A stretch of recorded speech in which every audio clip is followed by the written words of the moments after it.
today's video I'm going to show you how to build a web slinger or spider web machine. I will show you step by step how to build it. It's pretty simple. You don't need any major tools for building that. Building time will be about 1 hour when you gathered all your parts together.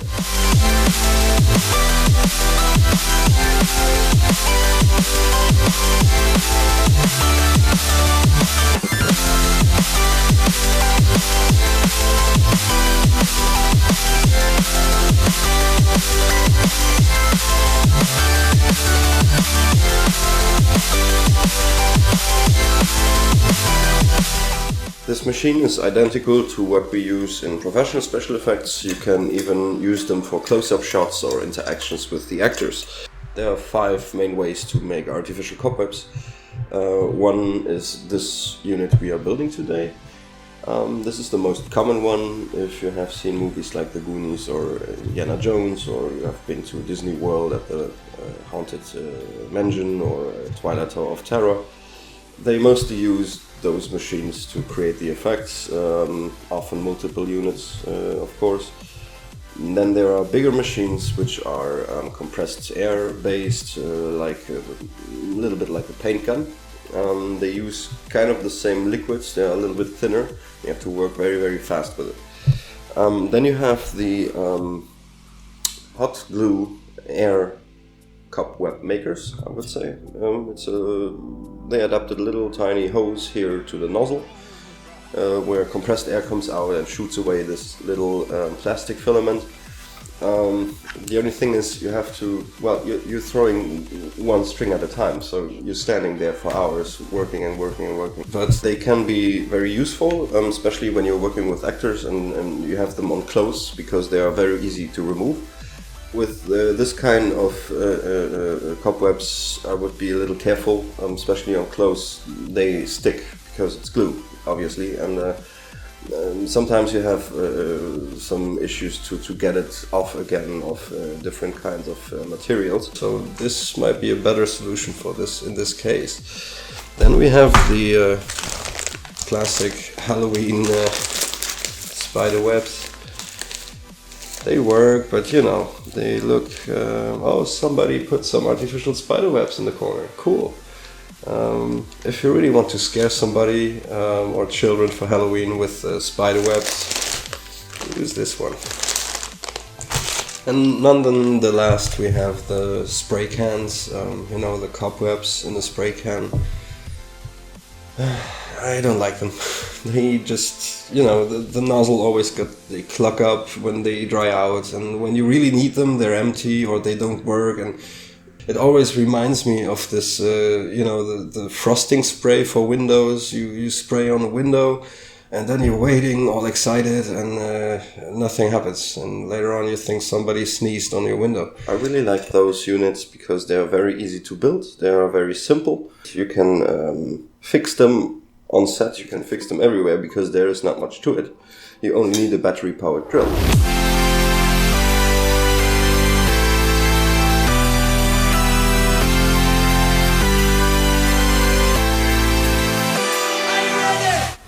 So here's what we need: an aluminium fan blade you can get at your local air conditioner supplier or hardware store. I got this for only $1.50. A 1/4-inch threaded rod, 2 1/4-inch washers, 1 1/4-inch wingnut, 2 1/4-inch self-locking nuts, some rubber cement you can find at your hardware store, also at Walmart. A metal container. You can use an empty food can, but you will need a lid for that. This is a magnetic metal tin I found at my local craft store, but the lid of the end cap is too thick and may cause to get stuck when some of the rubber cement dries out over time. So I found this little thing, what's supposed to be a decoration tin for putting jams or flowers in. The nice thing though is that it opens like a paint can, so we have a second way to open the lid if the main part is glued stuck to our tin. For the tools we need a drill, some painter's tape, a 5/64 drill bit, a 5/32 drill bit, a 1/4-inch and a 1/4-inch wood drill bit, a box cutter, a Sharpie, a hammer, a saw or Dremel tool, some pliers, a wrench, a tape measure, some sandpaper, and some underlay material to support the thin sheet metal of the tin to avoid making too much dents. Okay, so starting with our tin, as I already mentioned, the lid is much too thick and it will definitely get stuck after a while due to the glue. So if you're looking at this thing, it has a very thin lid and is only crimped to the plastic tube. With our box cutter we can easily remove it, and we have a perfect lid that will be held in place by the main shaft, as you will see later.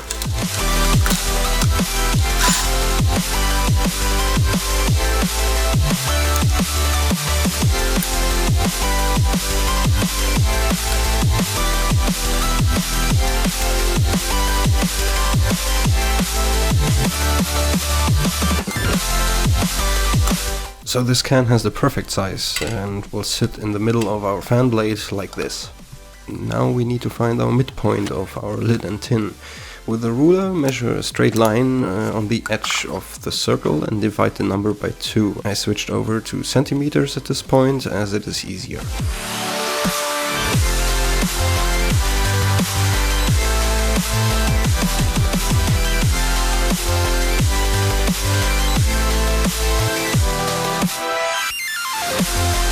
Doing this 3 times, then with a set square, which I don't have in my garage unfortunately, or anything that has a 90-degree angle, like a sheet of paper, trace a line outgoing from the midpoints we just measured.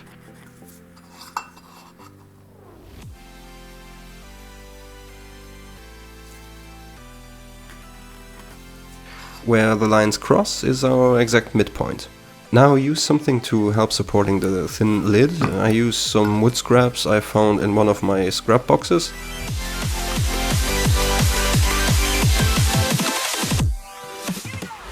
I know that lots of you want to kill me right now as I use a wood drill bit as a center punch, but believe me, it was a very cheap one, so don't worry. Giving it a light tap with a hammer and we are ready to drill our hole. Here I made a little mistake as I forgot to first use the 532 drill bit to avoid the metal from ripping out too much.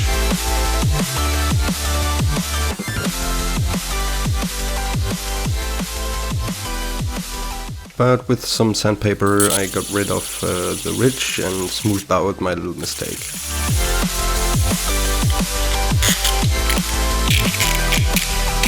Now we repeat the same procedure on our tin, measuring a dividable number on the edge and make a mark in the middle.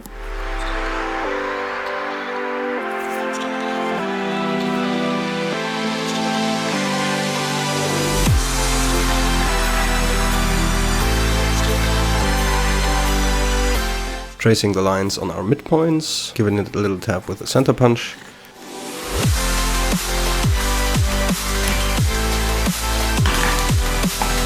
Then drill it first with a 532 and then with our 1/4-inch drill bit.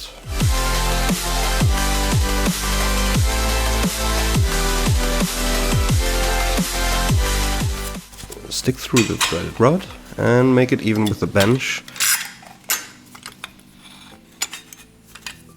Then about 1.5 inch over the fan blade, make a mark and cut it off.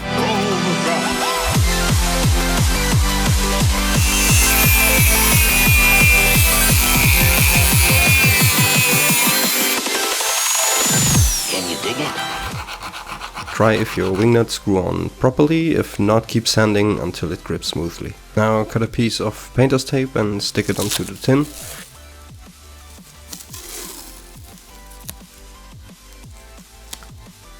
Cut it off where the edges meet. Put it back off and stick it onto your workbench or table.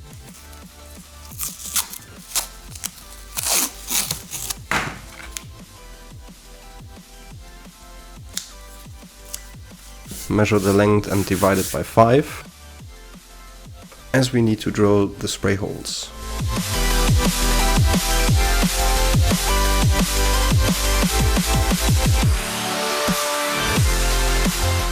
Stick the tape back on the tin and carefully drill 5 holes on the markings with a 5/64 or 2mm drill bit.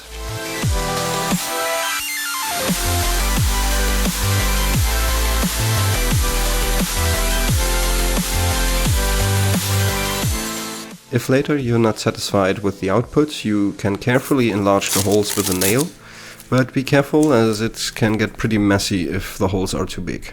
The only thing left right now is to assemble our machine. Drive one of the self-locking nuts 2/5 onto the threaded rod, add a washer and insert it into the tin.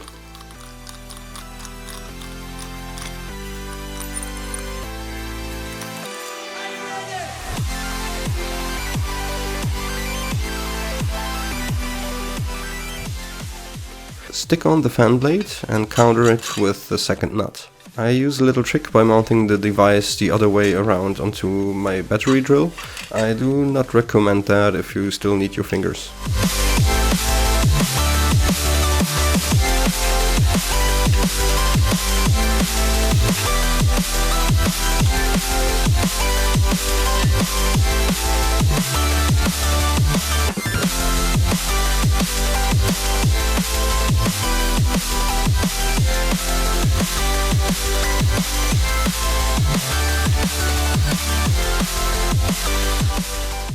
Now add the lids and close it up with a washer and the wingnut. Now for how this machine actually works. The rubber cement gets filled into the tin. Due to the rotation of the drill, it will get forced up to the 2mm holes we drilled on the sides of our can.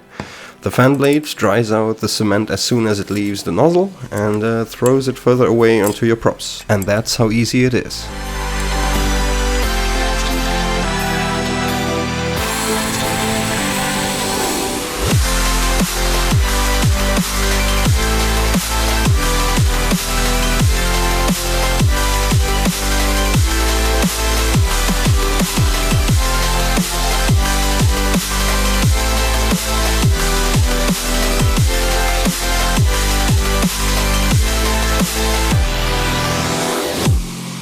Our spiderweb machine is done. If you like that video, please subscribe to my channel, there is more to come. If you want to see how I built this Tower of Terror Halloween TV stand prop, stay tuned, this video will be coming very soon, promised. So that rounds it up for today. I hope you have fun with your new machine and may the power of your creativity amaze your neighbors. See ya!